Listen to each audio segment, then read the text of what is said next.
beneath the endless steel towers of the Imperium, where sunlight never reaches and the air tastes of rust, humanity survives by routine alone. The machine never stops. It hums, breathes, and devours. A living city of gears, servitors, and smoke that stretches from horizon to horizon. This is the hive world of Turs, one of billions like it. And here every soul is owned, recorded, and spent in service to the Emperor. Billions live stacked upon billions. Workers, scribes, priests, and soldiers, all pieces in an unending mechanism. Birth is duty, death is recycling. Between those 2 points, there's nothing but labor. The hive's heart never sleeps. The rhythm of pistons and prayers replaces the beating of human hearts. In the middle of this mechanical labyrinth lives Cale Moran, a man of quiet purpose, a low-tier maintenance worker assigned to Reactor Sector 44. He spends his days checking pressure valves, sealing leaks, and ensuring the great engines continue their holy rotation. To most, it's a meaningless task. But to Cale, it's everything he's ever known. Each day begins the same. A blaring siren, a ration of processed nutrient paste, then the long descent into the endless underbelly of Turs. Cale works shoulder to shoulder with hundreds of others, all wearing the same faded gray uniform, each identified by a barcode on their wrist. No names spoken, only designations. His is 77A144, but deep down, he still remembers the name Cale. Sometimes, when the machines are quiet for just a heartbeat, he wonders if the Emperor remembers him too. One shift. While tightening a coolant pipe deep in the sublevels, Cale notices something unusual, a small cluster of glowing fungus pushing through a crack in the wall. Green. Alive. He freezes. On Turs, nothing grows. Nothing lives outside the prescribed order. He reaches out, brushing it gently, feeling its damp texture. Warm. Real. For the first time in his life, he feels life. But then the alarm shrieks. A patrol of enforcers approaches. Heavy boots, Vox-amplified voices, the metallic thump of shock batons. The workers scatter.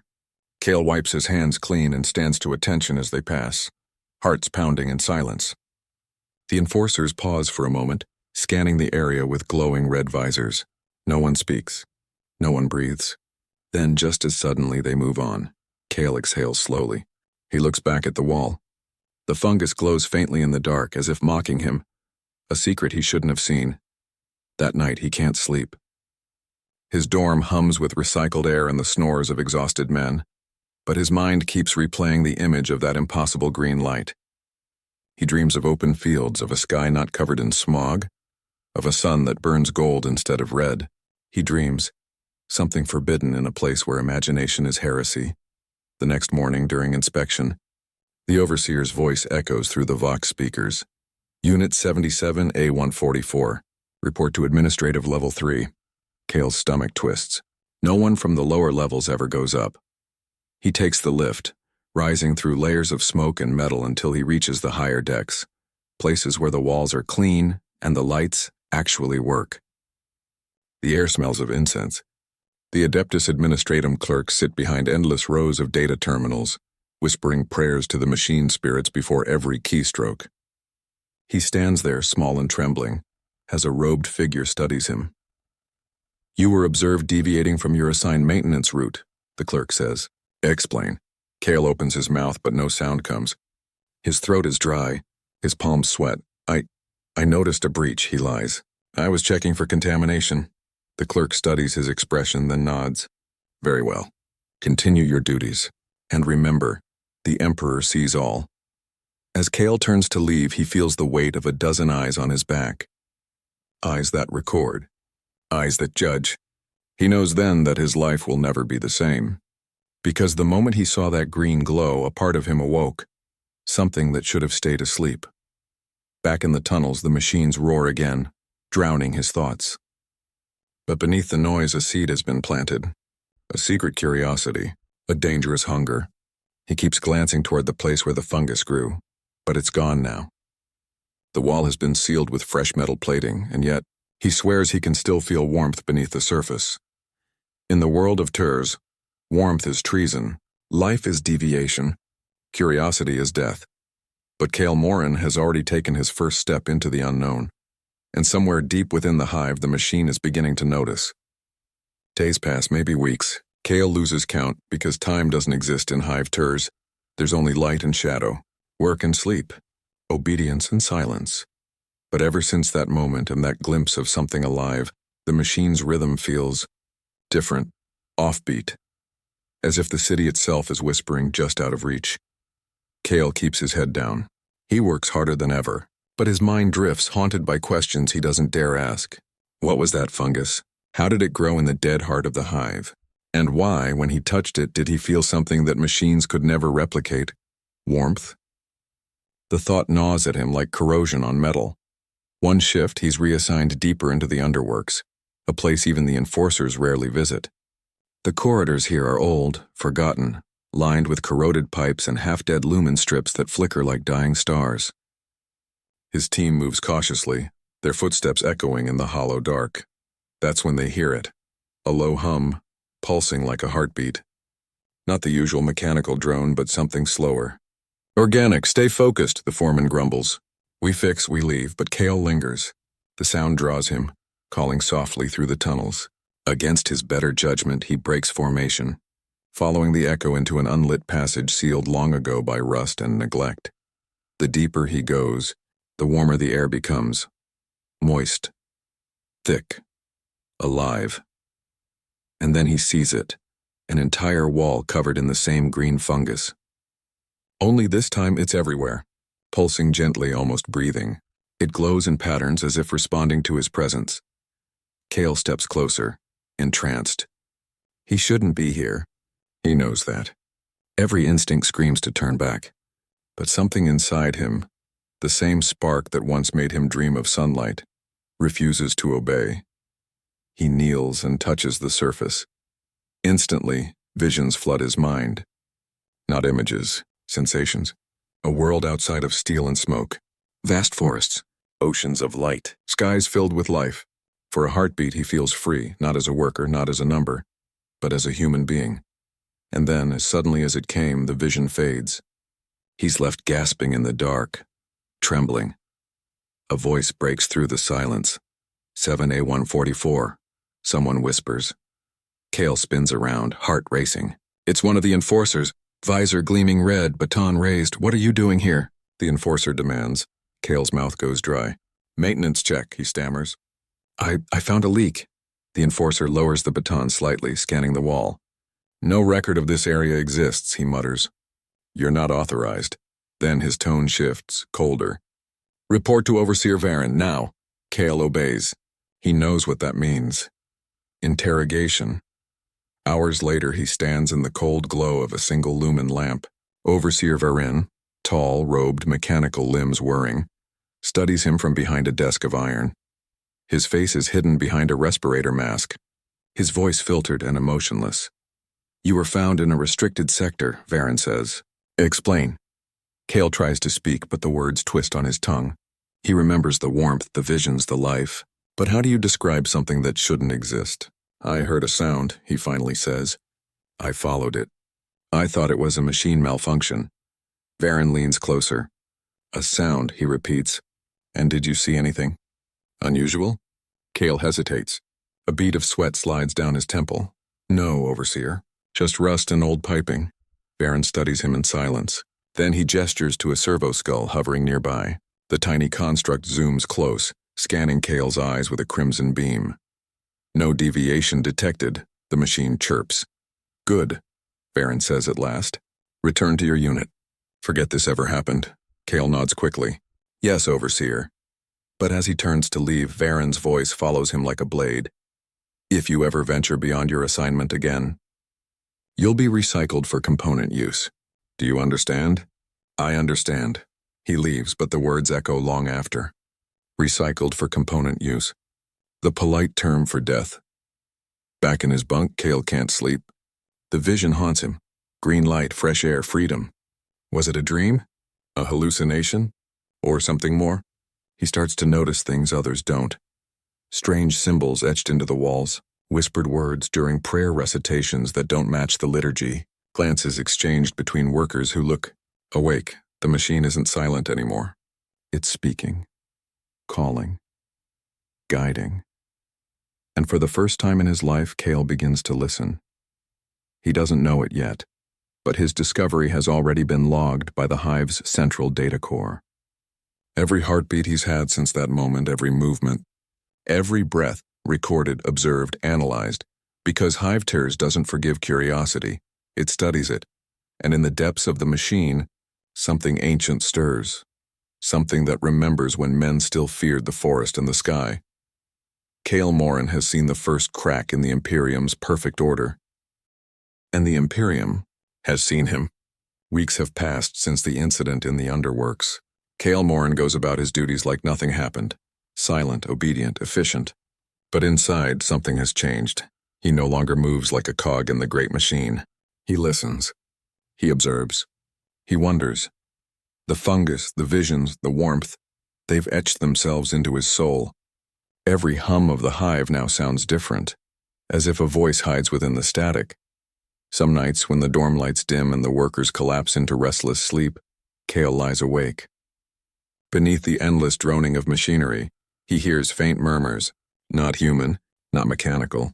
Something else, and one night that whisper speaks directly to him. Find the roots. He sits up, heart pounding, scanning the room. Nothing. Just the sound of exhaust fans. But the whisper lingers. Soft, warm, impossible. The next day he starts looking. He takes maintenance routes he's not assigned to. Pretends to check valves that don't exist, marks symbols in dust-covered corridors to remember where he's been. Slowly he maps a hidden network beneath the hive, tunnels and chambers sealed long before his birth. And in those tunnels, he's not alone. One evening, while inspecting an abandoned refinery shaft, Cale spots a flicker of light. He creeps closer and finds a group of workers huddled together, faces lit by the faint green glow of living fungus. They turn as he approaches. "You shouldn't be here," one whispers. "Neither should you," Cale replies. For a long moment, there's only silence. Then a woman steps forward. Her voice is steady, her eyes sharp. "You saw it too, didn't you? The life beneath the metal." Cale nods slowly. She gestures for him to sit. Around them, the fungus pulses softly, almost like breathing. "We are the remnants," she says. "Those who remember what the Imperium buried. Once this world was alive. Before the hives. Before the smoke. The soil beneath still breathes, and faintly, but it breathes." Cale listens in awe. Her words sound like blasphemy, but they feel like truth. She continues. "The administratum calls it contamination. The ecclesiarchy calls it heresy, but we call it hope. Hope." He hasn't heard that word since childhood. The remnants show him their secret garden. Tiny sprouts growing in hidden vents, nourished by condensation and waste heat. Fragile, weak, but alive. Cale kneels before them, trembling. The sight is almost holy. Real living green, something no one in Hive TERS believes exists anymore. He feels tears on his face and doesn't even understand why. The woman, her name is Mara, places a hand on his shoulder. "The hive is dying, Cale, but we've seen signs. Something beneath is awakening. The roots remember." Cale frowns. "The roots," she nods.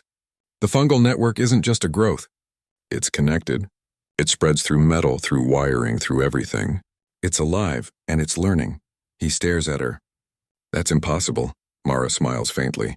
"So is life in a place of death." Days turn into nights as Cale works among the remnants. They show him old tech, forbidden archives, decaying data slates filled with images of oceans and forests. He learns that TERS wasn't always a hive. Once it was a fertile world, before the Imperium turned it into a factory.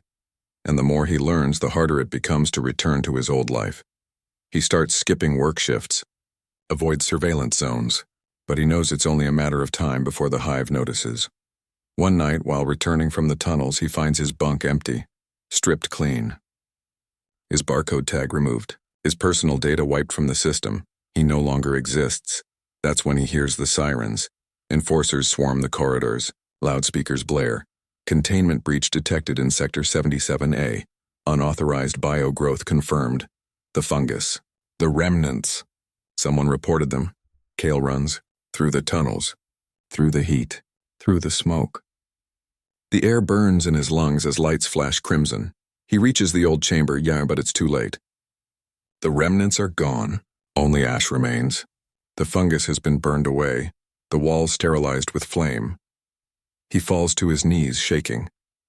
The warmth, the life, the hope, all gone, but then, beneath the soot, he feels it. A pulse, faint, hidden, still alive. He presses his hand against the wall and the whisper returns. Do not mourn. The roots endure. He looks around, eyes wide. Who are you? He whispers. The answer comes not in words, but in feeling. A presence in the metal itself, in the air, in his mind. Something ancient. Watching. Waiting. The hive hums louder now. Machines shudder. Lights flicker. And deep below, far beneath the foundations, something stirs, and something vast and alive, pushing against the boundaries of steel. Cale Marin has crossed a line no man was meant to cross. He has heard the voice beneath the hive, and it has heard him. The hive never truly sleeps, but tonight it feels. Restless engines stutter. Lumen lights flicker like dying embers. The air carries the sharp tang of ozone mixed with something alien, something alive. Cale Marin moves through the shadows, every breath heavy with ash. The whispers guide him now clearer than ever. Each word vibrates through the metal around him like the hive itself is speaking. Beneath the foundations, find the core. He knows what that means. The machine heart. The central reactor, the most sacred place in hive tiers, sealed off for centuries. To go there without authorization is death, but death stopped meaning much the day the remnants were burned. Cale moves through the underlevels, crawling through vents, bypassing sealed gates, slipping past enforcer patrols. The hive groans around him, ancient and alive, as if aware of his trespass. He reaches a final bulkhead. Beyond it lies the forbidden zone, the pulse of the hive itself. He places his hand on the metal, and the wall opens, not mechanically but organically, the metal parts like living flesh, revealing a descent into darkness. He steps inside. The sound is overwhelming, a deep rhythmic thrum that resonates in his chest. The walls pulse faintly with green light. The air is warm, humid. Each step takes him closer to something vast, and then he sees it, the reactor core, or what used to be one. Now it's something else. The machinery has merged with living tissue. Cables twist into veins. Steel plates breathe. The reactor's light glows not white but green, the same hue as the fungus. A massive shape hangs in the center, cocooned in vines of metal and mycelium. It moves slowly and as if dreaming. Cale falls to his knees. His mind floods with voices, countless, ancient and patient. We are the roots, they whisper. We remember when Turs was alive. We remember when mankind walked with the stars, not as slaves of iron, but as children of the soil. He trembles. What are you? A memory, the voice replies. A fragment of the old life, buried, forgotten, consumed, but never dead. We fed on decay, on waste, on the tears of your people, and now we awaken. Cale's eyes widen. You're growing beneath the hive. Yes, the voice says. And through you we will rise. He staggers back. I'm just one man. The green glow intensifies, washing over him. One is enough. One spark can burn a world. You saw what they denied. You remembered life. That makes you more than a cog. Pain erupts in his skull. Visions flooding his mind. The hive collapsing. Green light consuming the tunnels. Machinery twisting into forests of steel and root. Humanity screaming as life reclaims what was stolen. And through it all, the Emperor's sigil burns, fading beneath the tide of new growth. Cale gasps. If I let you out, you'll destroy everything. The voice softens. No, we will renew it. He feels tears burning his eyes. The hive was his world, Marin, but it was also his prison. The remnants died for life to return. The choice feels inevitable. Do it, he whispers. Let it grow. The chamber answers with a roar. The walls split open as vines surge upward, tearing through pipes and conduits. Green light bursts through the cracks, racing toward the surface. Above, workers scream as the floors buckle. Enforcers shout orders, their Vox units crackling with panic. Containment breach. Biocorruption spreading. But it's too late. The fungus floods the hive like a tidal wave, wrapping around machines, merging with steel, turning lifeless metal into living form. Towers twist. Lights pulse like veins. The hive breathes. Cale stands at the center, bathed in radiant green, his body dissolving into light. The whispers rise in unison, from decay, life, from obedience, freedom, from silence, awakening. Then, Silence. Days later, the hive is quiet. No smoke, no machinery, only stillness. And beneath that stillness, the faint hum of growth, a new rhythm, born from the old. Imperial vessels orbiting Terres report total loss of communication. From orbit, the city looks strange, patches of green breaking through the gray, spreading outward. Administratum records mark the world as quarantined, but if you listen closely through the static, you can still hear a voice whispering through the vox. Soft, calm, alive. Kale Morin has returned to the roots. And somewhere deep below the surface, the hive dream, not of duty, not of obedience, but of life reborn. In the grim darkness of the far future, even machines remember how to grow.